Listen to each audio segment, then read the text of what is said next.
Hello दोस्तों, कैसे आप लोग? उम्मीद करते अच्छे होंगे। देखिए, आज के वीडियो में हम देखेंगे एसके झा के ब्रह्मास्त्र का बुक है। इस बुक का आज हम बायोलॉजी का दूसरा टॉपिक देखेंगे, सेल के बारे में।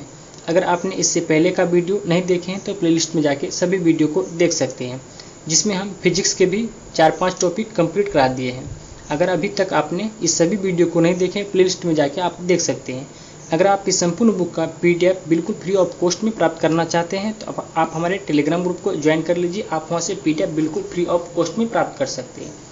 आपसे रिक्वेस्ट है, अगर आप चैनल पे पहली बार आएंगे तो प्लीज़ आपसे रिक्वेस्ट है कि आप जरूर चैनल को सब्सक्राइब और वीडियो को लाइक जरूर किया कीजिएगा। तो चलिए बिना किसी देर के आज के सेशन को हम शुरू करते हैं। तो देखिए, आज के सेशन का पहला नंबर प्रश्न में दिया हुआ है, डैश आनुवांशिक सामग्री के वाहक है। इसका आंसर ऑप्शन नंबर बी हो जाएगा, जीन हो जाएंगे। क्या हो जाएंगे? जीन। देखिए, आनुवांशिक सामग्री के वाहक क्या होते हैं? तो जीन होते हैं। जीन आनुवांशिकता की एक बुनियादी भौतिक और कार्यात्मक इकाई है। अगला पॉइंट है, यह एक विशिष्ट अणु के लिए आमतौर पर एक प्रोटीन के लिए निर्देशों का एक युग्मन वहन करती है। अगला पॉइंट है, उसे भी हम देख लेते हैं। जीन यानी कि DNA डीऑक्सी राइबोन्यूक्लिक एसिड से बने होते हैं। जीन छोटे वंशानुगत इकाइयों हैं जिनमें आनुवंशिक जानकारी होती है जो प्रजनन प्रक्रिया के दौरान माता पिता से संतान को प्राप्त होती है। अगला पॉइंट है, आनुवंशिक के जनक ग्रेगर जॉन मेंडल को जाना जाता है। अगला पॉइंट है, दो युग्मक कोशिकाएं लैंगिक प्रजनन के द्वारा संयुक्त होकर जिस कोशिका का निर्माण करती हैं उसे युग्मक यानी कि जैगोट कहते हैं। नर युग्मक शुक्राणु को कहते हैं और मादा युग्मक अंडाणु को कहते हैं। ये सभी पॉइंट आप लोग जरूर याद रखिए, जाके एग्जाम के लिए काफी महत्वपूर्ण है। अगला प्रश्न है, डैश ने सजीव वस्तुओं में लक्षण की आनुवंशिकता के सिद्धांत के प्रतिपादन में योगदान दिया है। इसका आंसर हो जाएगा आपको ऑप्शन नंबर डी यानी कि ग्रेगर जॉन मेंडल हो जाएंगे। इस प्रश्न का ऑप्शन नंबर डी बिल्कुल करेक्ट हो जाएगा। अगला प्रश्न, डैश उत्परिवर्तन यानी कि म्यूटेशन आनुवंशिक नहीं होता है। इसका आंसर ऑप्शन नंबर डी हो जाएगा आपको, देहिक। कौन हो जाएगा? देहिक जो है यह आनुवंशिक नहीं होता है। अगला प्रश्न है, एक अविभाजित कोशिका में DNA डैश के भाग के रूप में मौजूद रहता है। इसका आंसर ऑप्शन नंबर डी हो जाएगा आपको, क्रोमेटिन पदार्थ के रूप में। क्या हो जाएगा? क्रोमेटिन पदार्थ के रूप में DNA में मौजूद रहता है। अगला प्रश्न, किस कोशिकाओं को कोशिका का मास्टर कहा जाता है? इसका आंसर ऑप्शन नंबर बी हो जाएगा आपको, माइटोकॉन्ड्रिया को। क्या हो जाएगा? माइटोकॉन्ड्रिया हो जाएगा। अगला प्रश्न देखते हैं, प्रश्न संख्या 5। कोशिका में केंद्रक के अतिरिक्त निम्न में से किन दो कोशिकाओं के अपने DNA और राइबोसोम होते हैं? इसका आंसर ऑप्शन नंबर ए हो जाएगा आपको, लवक और माइटोकॉन्ड्रिया हो जाएगा। लवक को प्लास्टिड कहा जाता है, यानी कि प्लास्टिड और माइटोकॉन्ड्रिया ये दोनों हो जाएंगे। अगला प्रश्न देखते हैं, प्रश्न संख्या 6। निम्नलिखित में से कौन से कोशिकाओं केवल पादपों में पाए जाते हैं? इसका आंसर ऑप्शन नंबर सी हो जाएगा आपको, लवक यानी कि प्लास्टिड। यह जो है केवल पादप कोशिका में पाए जाते हैं। अगला प्रश्न है, निम्नलिखित में से कौन सा कोशिकीय घटक अधिकांश प्राकेंद्रियों यानी कि प्रोकैरियोट्स में मौजूद नहीं होता है? इसका आंसर ऑप्शन नंबर बी हो जाएगा आपको, केंद्रक झिल्ली। क्या हो जाएगा? केंद्रक झिल्ली हो जाएंगे। देखिए, सभी प्रश्न एग्जाम की दृष्टि से काफी महत्वपूर्ण है, आप वीडियो को जरूर लास्ट तक देखिए।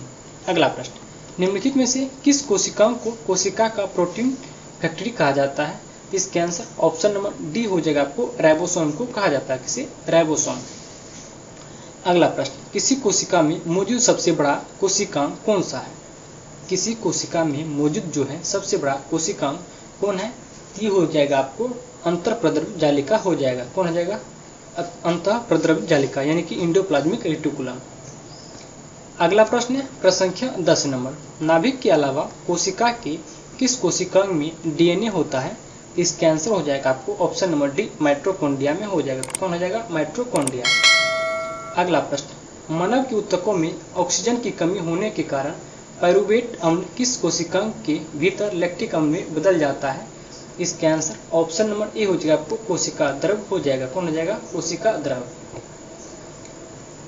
अगला प्रश्न है, ऊर्जा उत्पादन के दौरान ग्लूकोज का पायरुवेट में विघटन कहाँ होता है? इसका आंसर ऑप्शन नंबर ए हो जाएगा आपको, कोशिका द्रव में हो जाएगा। कहाँ हो जाएगा? कोशिका द्रव। अगला प्रश्न है, कोशिका अंगक जो सरल शर्करा को जटिल शर्करा में बदलने में शामिल है वो कौन है? ये हो जाएगा आपको गोल्जी उपकरण हो जाएगा, यानी कि गोल्जी बॉडी हो जाएंगे। देखिए यह प्रश्न एनसीईआरटी पैटर्न पे आधारित है, आप जरूर इस प्रश्न को याद रखिए। अगला प्रश्न, निम्न में से कौन सा कथन है जो गलत दिया हुआ?